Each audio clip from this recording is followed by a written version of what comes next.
Hai teman-teman yang berbahagia, berjumpa kembali dengan saya Dr. Andri, spesialis kedokteran jiwa dari Rumah Sakit Omni Alam Sutra Tangerang. Di kesempatan kali ini, saya akan kembali berbicara tentang masalah gangguan lambung.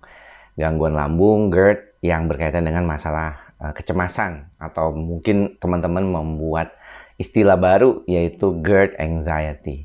Sebenarnya ini sesuatu yang sudah sering kali kita bicarakan, namun pada kesempatan kali ini saya mau membicarakan kembali karena banyak di antara teman-teman mungkin yang merasa ragu ya untuk berobat. Apa yang mesti dilakukan pertama kali karena begitu banyaknya informasi yang membuat teman-teman merasakan kebingungan gitu. Jadi sebenarnya kalau kita berbicara tentang masalah GERD, itu pertama kali harus ada diagnosis yang pasti dulu gitu ya. Dan diagnosis yang pasti ini saya sarankan memang berasal dari seorang dokter penyakit dalam, khususnya kalau misalnya memang berkesempatan datang ke dokter penyakit dalam bidang gastroenterologi. Nah, kenapa demikian? Karena pada dasarnya banyak di antara teman-teman ini yang seringkali mengalami gejala atau keluhan dan memasuk-masukannya kepada suatu kondisi diagnosis tertentu. Jadi kalau kita lihat sebenarnya mungkin tuh Anda tuh nggak mengalami GERD, tetapi kok masuk-masukin ke GERD hanya karena pernah mengalami bloating atau rasanya naik sampai ke dada sini ya, asam lambungnya. Dan setelah itu Anda merasakan seperti ada kesulitan untuk mengatasi keadaan tersebut. Menariknya sebenarnya pada beberapa kasus memang fokusnya tuh di lambungnya dulu. Kalau lambungnya membaik, maka semuanya akan jadi lebih baik. Tidurnya jadi lebih baik, kondisi cemasnya juga akan jadi lebih baik, situasi di kepalanya juga jadi lebih nyaman buat dia gitu ya. Jadi problemnya memang betul di lambungnya. Namun yang sering teman-teman lupakan adalah bukan cuma masalah obat, tetapi harusnya juga berkaitan dengan kemampuan dari kita mengatur pola makan dan juga mengatur situasi di keadaan diri kita sendiri, yaitu dengan bergaya hidup sehat yang baik ya. Karena seringkali nih saya temukan banyak orang yang mengalami gangguan lambung, anxiety, yang ternyata setelah baik kembali lagi melakukan perilaku-perilaku yang tidak bagus gitu ya, misalnya merokok, kemudian juga berat badannya juga tidak selalu stabil gitu ya. Jadi ini salah satu pemicu sebenarnya, karena kegemukan merokok itu salah satu pemicu orang mengalami GERD juga. Nah, yang perlu diperhatikan adalah Anda harus benar-benar menjalani pengobatan GERD-nya dengan baik dulu ya. Karena kalau sepotong-sepotong ataupun tidak stabil, ini yang seringkali menjadi nantinya ke pemicu cemasnya.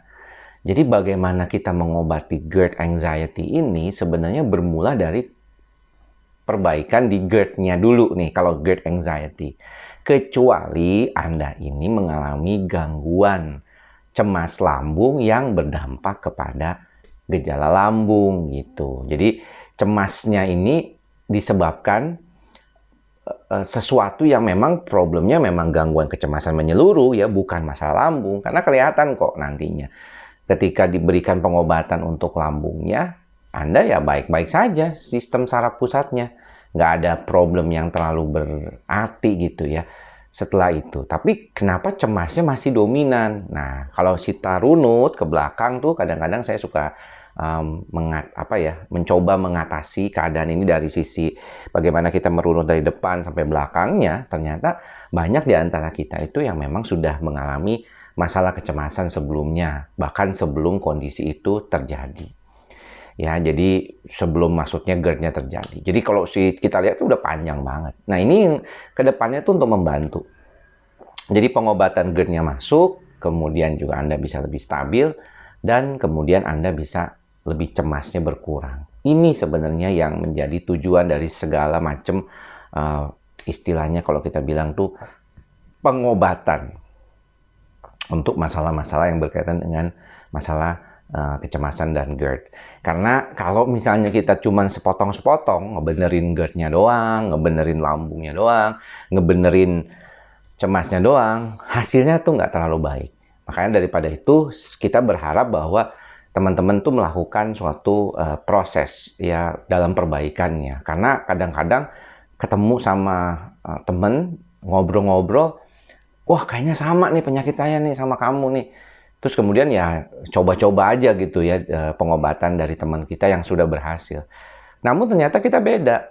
Makanya kalau dokter itu selalu pikiran pertamanya adalah diagnosis dulu. Ya, jangan sampai salah diagnosis, karena kalau salah diagnosis bisa repot ke depannya. Ya, dan jangan lupa saya selalu mengatakan bahwa kadang-kadang kita tuh lupa bahwa kita punya potensi untuk membantu diri kita sendiri, asalkan kita bisa nerima diri kita apa adanya. Sadar, ikhlas, sabar. Sebenarnya itulah inti dari bagaimana kita bisa menerima keadaan kita apa adanya. Kalau kita sakit ya udah kita terima, kita jalani sebagai takdir kita, kondisi kita saat ini, dan kita berupaya untuk mengubahnya dengan melakukan pengobatan yang tepat. Dimulai dari diagnosis yang tepat. Jadi tetap problem berkaitan dengan GERD anxiety, Anda harus diagnosis yang tepat dulu, sumbernya diketahui dulu, ketahui dulu sumber anxiety GERD-nya, benar-benar dari mana, apakah memang problemnya lambung, apa problemnya kecemasan, dan setelah itu Anda bisa mendapatkan pengobatan yang tepat. Jadi jangan lupa ya teman-teman ya, tahapannya harus benar dulu. Mudah-mudahan teman-teman yang sedang dalam menjalani pengobatan kali ini membaik kondisinya.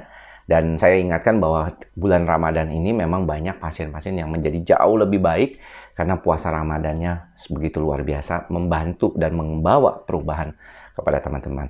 Tetap terapkan mantra ikhlas, sabar, dan sadar. Semoga kita semua berbahagia, semoga semua makhluk berbahagia. Sampai bertemu lagi di lain kesempatan. Salam sehat jiwa. Bye-bye.